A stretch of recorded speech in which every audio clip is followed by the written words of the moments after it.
Okay, so we are back and now we're looking at the connector coming from the power supply, and that's going to provide power to our motherboard, and we're just going to clip that in there, and we've got another one that goes in on that side over there as well. So please, when you see these connectors on your power supply, this is for the motherboard.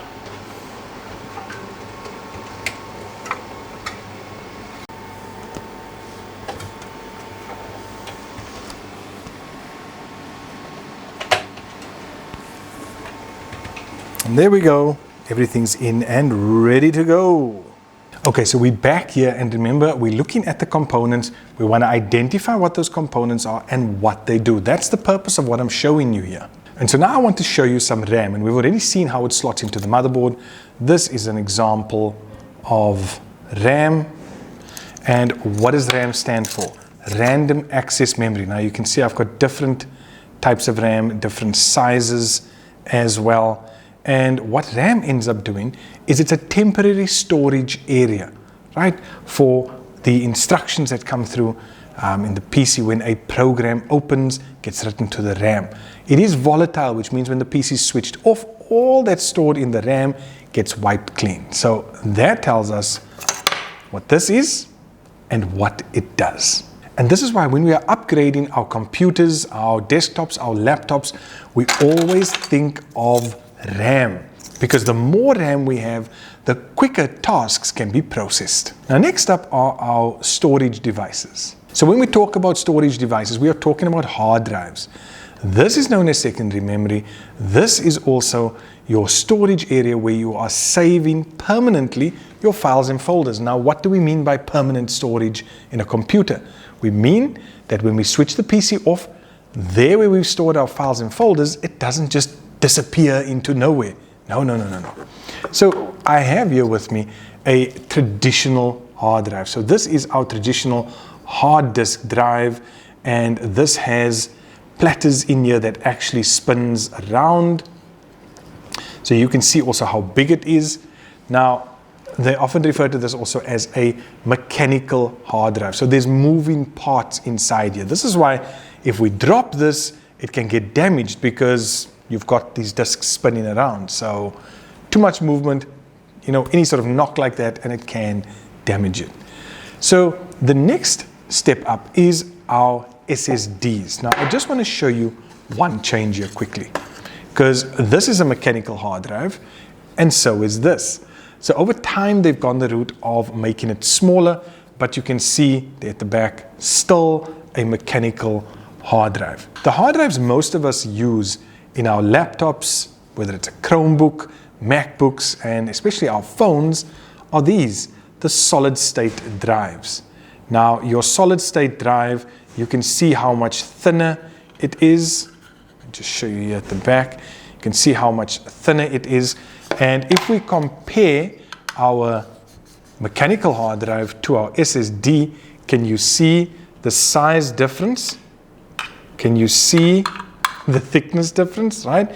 There you can see immediately the size difference of the two. Now, with it being so thin, this means in here, there's no moving parts. Okay, that's why it's called a solid state drive, because there's no moving parts inside. And instead of being mechanical, it's electronic. So now we get faster read-write speeds from this as opposed to this one, which means everything's going to process a lot faster with an SSD as opposed to our mechanical hard disk drive. But in some laptops, especially the very thin one, and I'm thinking of MacBooks, they have not much space for something like this. So what the result is, we have what's known as an M.2 drive. And this is what your M.2 drive looks like. It looks like a stick of RAM. And how can I say this looks like a stick of RAM? Have a look at our RAM. Have a look at the smaller RAM. Do you see that? Okay, so this is a 512 gig hard drive, and this is a M.2. So when you see this picture, you'll know that we're talking and they're asking about an M.2 drive. Now it works just like your SSDs. Now I showed you in that system unit where the power supply was. And please, when you give that answer, it's always going to be the power supply unit. So I've got one here with me as well, just to show you again what it looks like. This is typical of the picture that will be shown in your theory paper, and they'll sometimes angle it that way. Have you seen that before? Yes, you have. This fan is there for these components. So we plug from the wall in over here, it converts that, comes through, you'll see all these cables, and it just looks like a bunch of cables. But what is this? It's giving power not just to the motherboard, but to components on the PC as well. So the hard drive, maybe you've got a graphics card, like a big graphics card.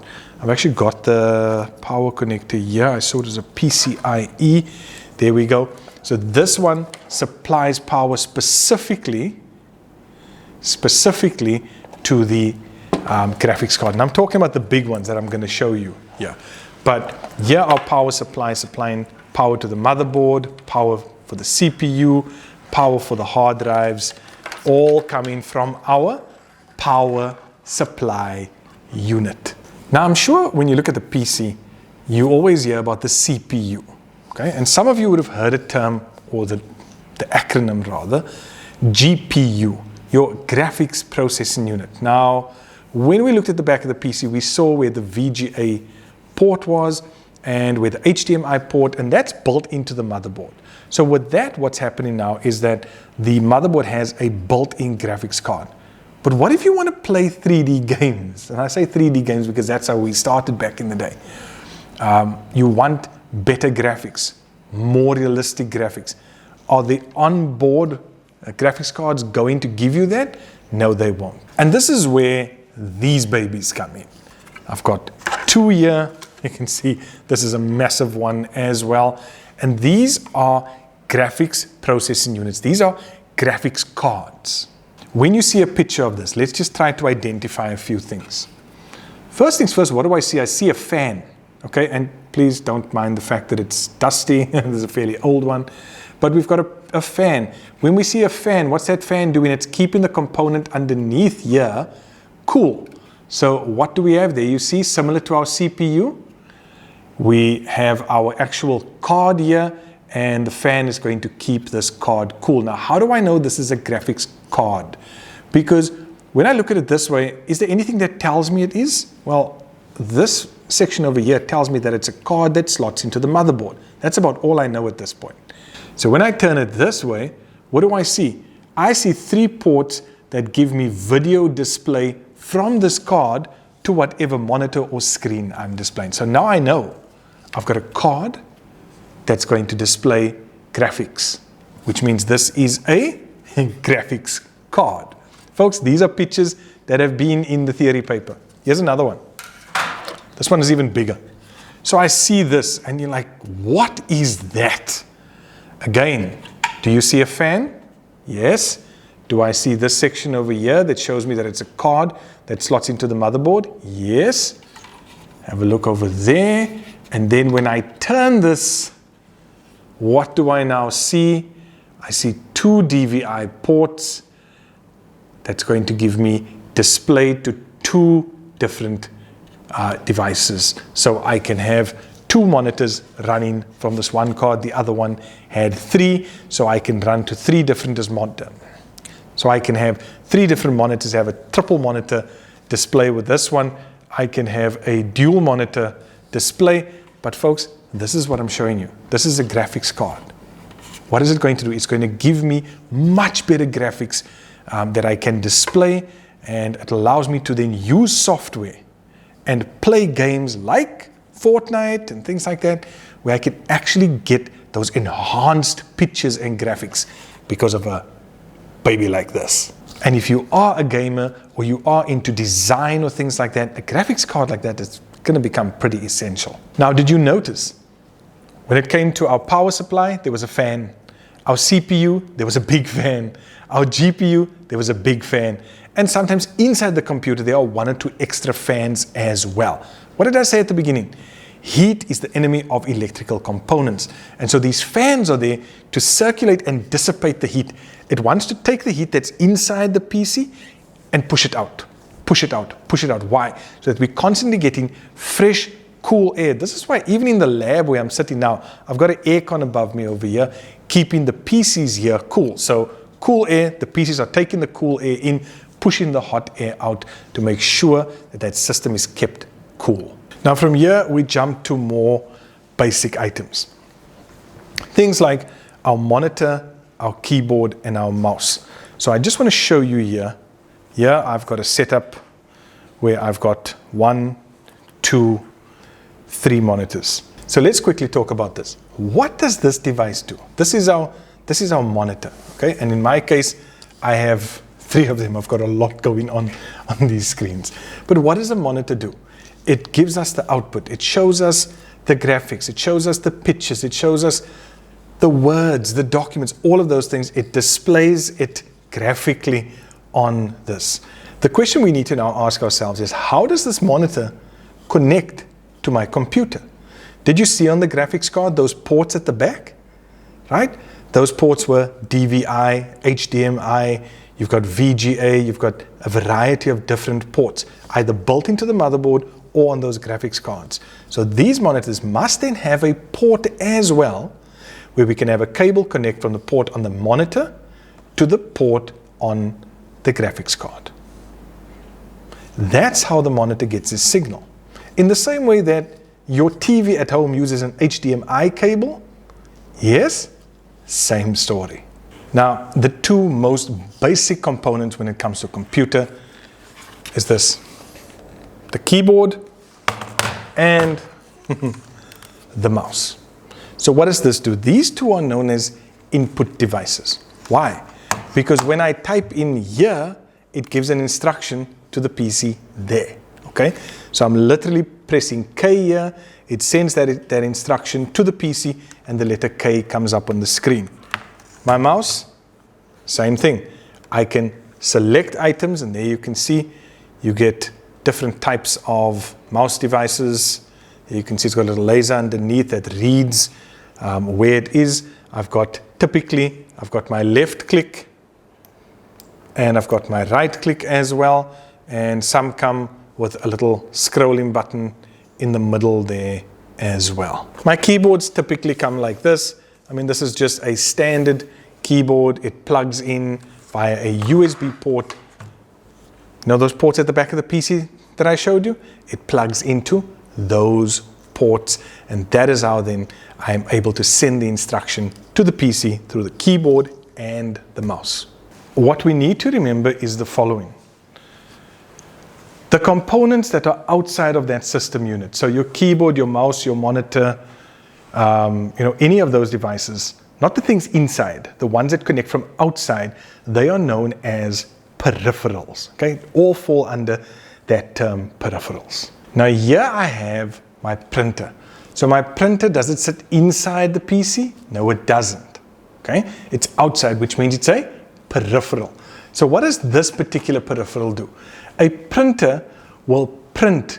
In other words, it will send all those digital things that we've got on the PC, our soft copy, and it will actually give us a hard copy version of that. Now, you could have an inkjet printer which sprays ink onto the page, and that's what I get out. This is a laser printer, which means it burns the image onto the page. So whether it's text, whether it's pictures, this is why pages that come out of a laser printer are usually very warm. Especially if it prints a lot of pages, it comes out pretty hot because it's burning the image onto the page. And so there you can see, folks, this is a typical laser printer. There I can sign in with my details. And this is a multifunction printer. It's not just a laser printer, it's multifunction. Why? Because with this, I can scan, I can also photocopy, I can print, right? Remember, the minute the printer does more than one thing, it becomes a multifunction printer. So remember that for upcoming tests. A multifunction printer. Even if they show you this picture in the theory paper, They'll ask you, is this a laser or inkjet, or you have to identify, or they'll ask you, is this a multifunction printer? A printer that does more than one function. So even your inkjet printers, if your inkjet printer prints, copies and scans, it is a multifunction inkjet printer. Now, one of the areas where I know a lot of you get stuck is when you see pictures of things like this. What is this? Is this a frisbee? Is this a UFO? Am I going to just throw this? No. This is a wireless access point. Now I've got one up there in the ceiling as well. Now have a look at this. Can you see inside here that I've actually got ports for network cables? So what happens is my network cable, and here's my network cable. My network cable is going to run and it's going to plug into this. Listen, there we go. It plugs in, and this is what you'll see typically on the ceiling, right? What this does is it takes this internet connection that we have and it then turns that into a wireless zone. So a zone where I can then connect to the internet that's on this cable or that's running through the cable wirelessly. Okay, so a wireless access point. And since I'm talking about network cables, here is a typical network cable. So you should be able to see there, I've got different color pairs that's running inside there. So this is typical of my network cable. Now remember, we have two types. We have UTP, which is the unshielded twisted pair. That means that around those twisted pairs, I've got no shielding, right? That's my unshielded twisted pair. My shielded twisted pair will have a shielding so that there's no signal interference that can come through on this cable. And this is what we typically use to connect our clients to the server. Then the next one, this is one that usually comes up when we talk about internet at home. You know this one, don't you? Yes, this is our router.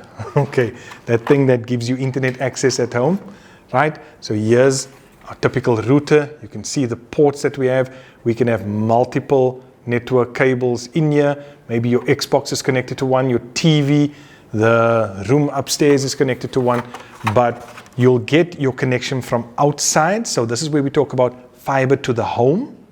You'll have your fiber connection come in, hook up to your router, and then you can either connect physically with a wired cable to the router, or it will give you a wireless zone throughout your house.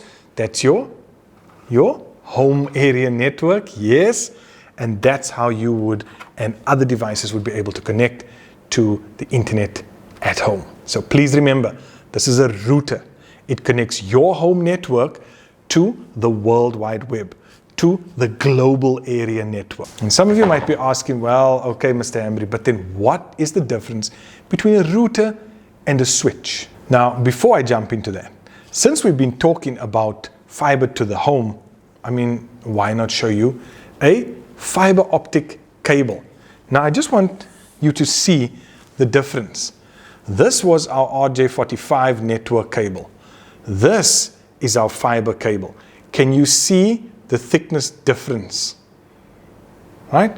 Can you see that our fiber cable is a lot thinner, right? A lot thinner than our RJ45 cable.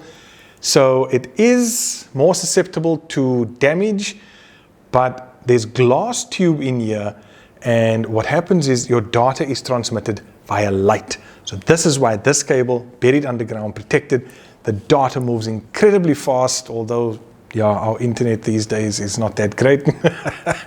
But this is what allows us to get even faster internet than the previous cable. You can even see when you look at the connectors that the connectors are different. What is a switch and what does it do? So a switch is a hardware device. You see the size of this thing. This is a network switch. And there you can see, as I show you, you can see all the ports on that, all the different cables that can come in here, connect to it. But what does this do? Well, a switch, in very simple term, connects different network segments together. Let's make it a little bit simpler. So if you've got two classrooms like this, full of computers, and you want to connect the two together so that they can in turn connect to your server, well, you'll have a switch. All these machines will link up to a switch, and the switch will have one cable running from here through to your probably other switches, and then eventually to the server. But does a switch always have to be this size? No, definitely not. I brought a smaller one along just so you can see this is still a switch, but just a smaller one. It's not about the size, but it's about what it does. Remember what we said at the beginning? Identify and name one function, or its main function. So the last three items that I'm going to touch on, and please, if there are any other items you want me to go through, please put it in the comments. Ask me to have a look at those things, ask me to explain it to you, do a little video on it, no problem. We are here to learn. This is why this channel is Education with Mr. Hambury, okay? So, I have here headphones, right? Now, some of you might see here on my desk, there are speakers here as well. So, first question, what do those speakers do? Well, it takes the sound from the PC and it brings it out. This is why it's known as an output device. So speakers bring the sound out to us. Headphones, what do? It's still bringing the sound out, but now I can simply keep it over here and all the sound is going to come out through into these headphones. Okay? What I've also got here with this, and this is why we're here on the channel, is a microphone. So here I've got my microphone, and this is an input device. Why? Because just like the keyboard and mouse, what did I say I was doing? I'm giving an instruction and it's going into the PC. So when I speak, when I sit here and I'm doing a little, chat, and I'm doing maybe recording a video or so on, my voice is being picked up by the microphone, and that signal, that recording will then go all the way through into the PC. Now, if I want to show myself, if I want to be seen, then I'm going to use a webcam. And so this is just a typical webcam. This is an HD webcam. You can see it's got a clip over here so that I can clip it onto the top of the screen. Here's my actual camera, and you can see it's just one cable that connects via USB. And then over here, I've got a little window, little covering here, like a sliding door that slides open, and there is my camera. Okay, it's even got a little light to tell me that it is on and it's recording. But yes, that is my webcam. So this is also an input device. It will capture video, it will capture pictures, and it will send it through into the PC. And so that brings us to the end of our components now. We've looked at all these different components, and we should by now be able to identify the component, and we should be able to mention what the main function of that component is. Now, for any grade 12s watching, this is important for your theory exams because they typically and almost always ask you in one question or the other, they ask you about these components, they give you pictures, and they ask you to identify and mention a main function of that component. So folks, if you've enjoyed this, don't forget to like, subscribe, and share this with everyone else so that we're not just helping learners in grade 10 to 12 and others understand more about these components, but I know there are others here from different parts of the world, different parts of the continent, different ages as well, looking just to get a good understanding of this digital world that we live in. And this is what we're here to do at Education with Mr. Hambury. Learn, grow, and excel. God bless. Until next time.